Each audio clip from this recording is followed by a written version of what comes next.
ओम Saini sir, आज एक तरफ नेतन्याहू हैं जो तुरंत सामने आ जाते हैं, दूसरी तरफ खामेनेई साहब हैं जिनको लेकर के ये खबर चल रही है कि वो गायब हैं 1 हफ्ते से। अब पर सवाल ये भी उठ रहे हैं, भाई सोशल मीडिया पे भी तमाम तरीके के सवाल सामने आ रहे हैं जिसमें पूछा जा रहा है कि भाई अगर खामेनेई गायब हैं तो ये फैसले कौन ले रहा है, कौन चला रहा है ईरान की सत्ता?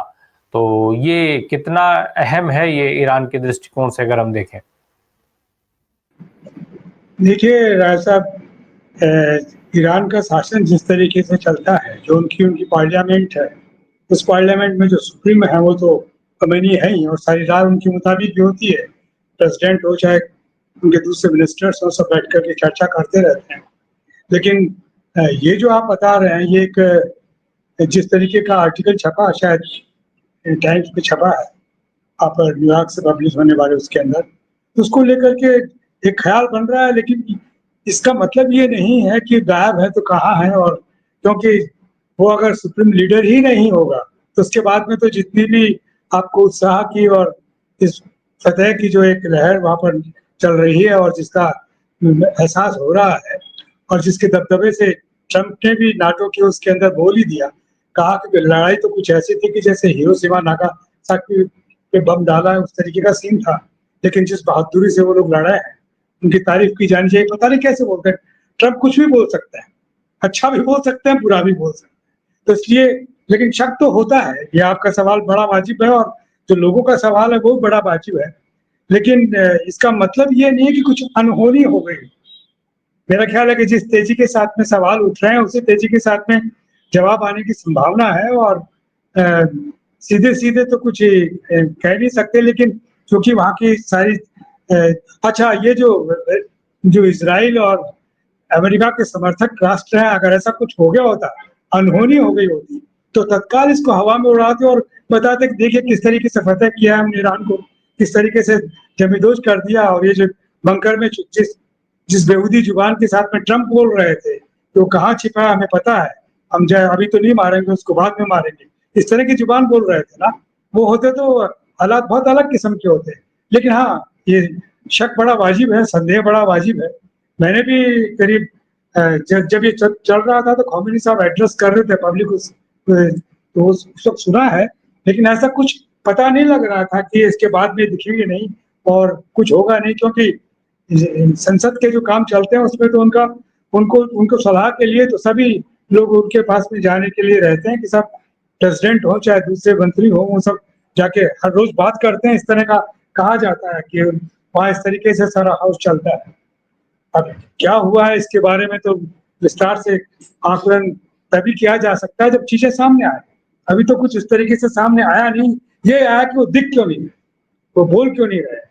तो ये एक आर्टिकल जो छपा है सेफी का, उसी से कुछ डाउट हुआ है कि पता नहीं क्या हो गया है। लेकिन है तो सही, अगर कुछ हो गया है तो कमाल है कि लोगों को ये पता नहीं। और वेस्टर्न वर्ल्ड भी जो अपने आप को बड़ा सब जगह बड़ी पहुंच देखता है अपनी, और जो इसराइल का अपना जो सारा तंत्र है वो तो शायद सब तरफ बिखरा हुआ है। तो बड़ा बड़ा हंगामा होता है, बड़ा आवाज होती, ऐसा कुछ हुआ नहीं, इसलिए कुछ कहा नहीं जा सकता। जी बिल्कुल। एक और जो चीज़ इस युद्ध के बाद जिस तरीके के हालात बन रहे थे, उसमें बार-बार जब सीज़ फायर हो गया और ये सारी चीज़ें हुई, सीज़ फायर के में जिस तरीके की शर्तें ट्रंप साहब ने घोषित की, उन शर्तों से इतर ईरान ने सीज़ फायर का जो समय दिया गया था, उसके आखिरी क्षण तक मिसाइलें दागी। आखिरी 1 घंटे में उसने 3 मिसाइलें दागी। केवल अपने ये दिखाने के लिए, जिसको कहा गया था उस समय के ये दिखाने के लिए कि वो सीज फायर ठीक है अपनी जगह पे है, लेकिन वो ट्रंप की शर्तें, जैसा ट्रंप ने बताया था उन शर्तों पर ये सारी चीजें नहीं हो रही हैं। उसके बाद ये कहा गया कि खामेनेई मिडिल ईस्ट में एक बड़े नेता के तौर पर, एक बड़े चेहरे के तौर पर, एक बड़े ताकत के तौर पर उभरे हैं। ईरान एक बड़ी ताकत बन के उभरा है, क्योंकि बाकी सारे देश जो हैं वो उन सारे देशों में अमेरिका की सेना जो है, अमेरिका की सैन्य छावनियां हैं, सभी जगहों पर अमेरिका ने अपने बेस बना रखे हैं, और उन्हीं बेस में से 2 बेस को टारगेट भी किया था ईरान ने। तो ये जो स्थिति बनी थी, निश्चित तौर पे ईरान वो एक बड़ी ताकत बनकर के सामने आया। जब इजराइल तो इजराइल है, अमेरिका के कहने से भी, अमेरिका के सीधे युद्ध में उतर जाने के बाद भी ईरान का नहीं झुकना, उसने ईरान के इस नई ताकत बनकर के उभरने को साबित भी किया। ओम सैनी सर, एक तो जो बात अभी विनय सर ने कही कि भाई पुराना संबंध रहा है, इतिहास है ईरान के साथ हमारे संबंध का, लेकिन अब तो ये दिख रहा है कि हमारा संबंध ही इतिहास बनता चला जा रहा है ईरान के साथ। जिस तरीके के हालात हैं आज, जिस तरीके से गुणगान किया जा रहा है इजराइल का, ऐसा लग रहा है कि जैसे इजराइल भारत का खर्चा चला रहा हो, उस तरीके से लोग इजराइल की बात कर रहे हैं। पुराने संबंधों को दरकिनार कर दिया गया है, एक तो उस पर, और दूसरा कि ये जो नई ताकत बनने की बात सामने आई थी, खामनेई के सामने न आने से, सवाल उठने से, या किसी भी तरीके की जो चिंता वाला विषय जो दिखाया जा रहा है सोशल मीडिया पर, उस तरीके का कुछ भी होता है तो इसको भी झटका लगेगा।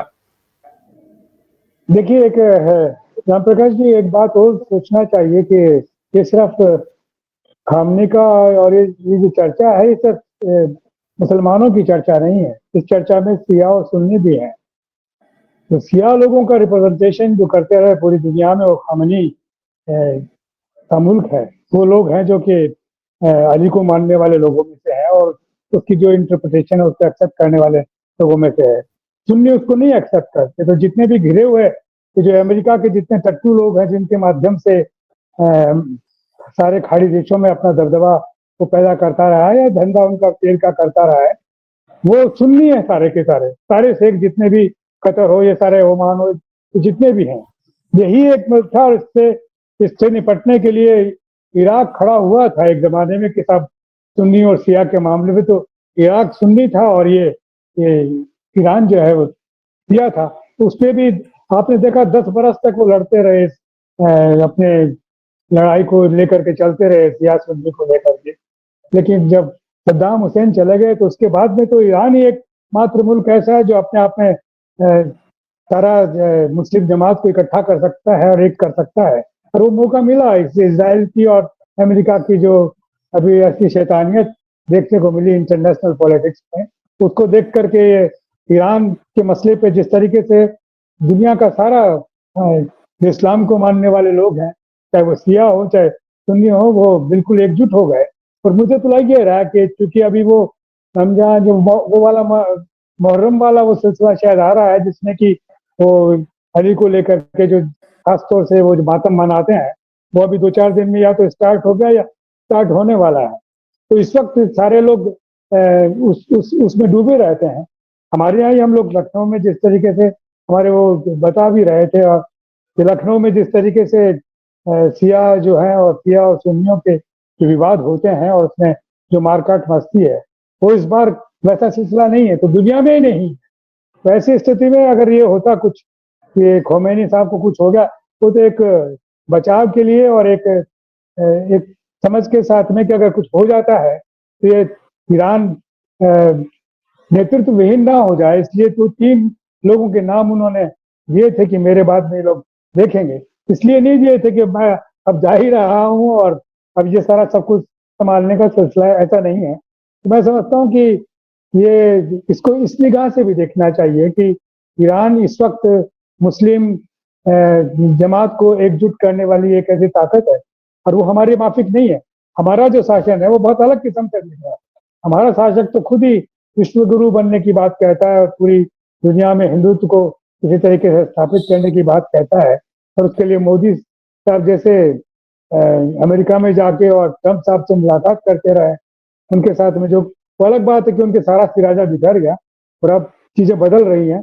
लेकिन हम इतनी आसानी से उधर जा नहीं सकते ईरान की तरफ, क्योंकि ईरान की तरफ जाते हैं तो फिर इतना जो 155 देशों में हमारे प्रधानमंत्री घूमे हैं और अपनी किस्म से लोगों को, राष्ट्र अध्यक्षों को अपने साथ में जोड़ने के काम कर रहे थे, वो काम हुआ नहीं। और ये सारा अब वापस बनाना बहुत मुश्किल काम है, तो उसमें वक्त लगेगा। इसलिए हमारा रोल कुछ है नहीं।